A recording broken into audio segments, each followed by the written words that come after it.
sinceramente farmi... Volevi farti i cazzi tuoi. Adesso Se io vuoi, andrei... Gigi, la funzione del trombino te la posso spiegare pure io. Vedete, è la forma del trombino. Il trombino. Ecco qua. beh, sono dettagli questi, Dopo... Chiedo scusa, Gigi, posso chiederci una cosa, quello del gelato? Mi fai un cono con 2 palline per dopo?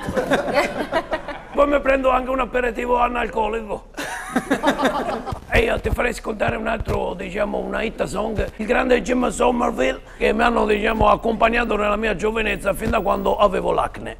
E mi metto sempre, diciamo, la mia tecnica applicata, il chop-in.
Partnerschaft, Gemeinde.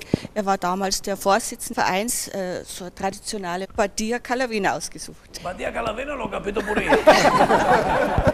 Posso fare una domanda prima alla signora tedesca, se è possibile? Volevo chiederci, è vero quel che si dice che in Germania si usano i calzini bianchi con i sandali?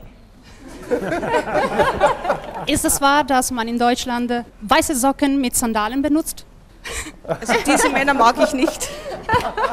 A lei non piacciono questi uomini? Bravo, bravo. E ho vissuto lì 15 anni, senza saper leggere neanche scrivere fino a 15 anni. E neanche Gigi per questo.